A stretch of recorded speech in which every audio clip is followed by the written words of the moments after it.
देखिए आप लोग जब आप अपने एग्जाम की तैयारी यहाँ पर करने आए हो, आप में से कुछ स्टूडेंट ऐसे होंगे जो जाते ही सीधा पढ़ना शुरू कर देते हैं, बैठ जाओ जाओ जाओ, लाइव क्लास चल रही है, दड़ादड़ कमेंट करना शुरू कर देंगे। टीचर कुछ भी उल्टा सीधा पढ़ा रहा है, सर जी तुम बढ़िया हो, तुम ग्रेट हो, फलाना। अबे पहले सिलेबस तो देख लिया करो कि क्या सिलेबस है, उसी के अकॉर्डिंग पढ़ा रहा है या नहीं पढ़ा रहा। फिर प्रीवियस ईयर के क्वेश्चन चेक करा करो कि प्रीवियस ईयर के क्वेश्चन में इनके आ रहे हैं या नहीं आ रहे एग्जाम के अंदर। नहीं नहीं नहीं, बस सर जी लगे पड़े, हमारा इतना स्कोर आ गया। तो पहला आपको ये जानना है कि अगर आप कोई भी चीज सीख रहे हो तो उसको सीखने का एग्जैक्ट तरीका क्या है, पढ़ने का तरीका क्या है।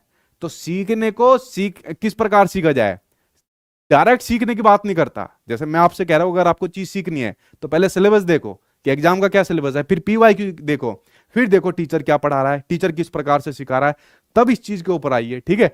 तो आपने देखा होगा मैं सबसे पहले सिलेबस और पीवाईक्यू बताता हूं किसी भी एग्जाम के लिए, वो बताने का यही मकसद होता है ताकि बच्चों को बताया जा सके भाई ये सिलेबस पीवाईक्यू है, ऐसा पेपर आता है और ऐसे में तुम्हें पढ़ाऊंगा। तो मैं पूरा एक रास्ता बताता हूं ताकि बच्चों को पता लग सके भाई हमें इस तरीके से सीखना है। वरना तो भगो भेड़ बकरी की तरह सारे लगे रहेंगे कि भाई ये भी करना है वो भी करना है, पता चला एग्जाम में कुछ हो रहा है। ठीक है। तो इसको बढ़ावा देने की बात करता है शिक्षा नीति 2020। देखो जो मैं पढ़ाता हूँ ना, मैं ज्यादातर चीजें जैसे शिक्षा नीति 2020 में, तो 2020 में आई है।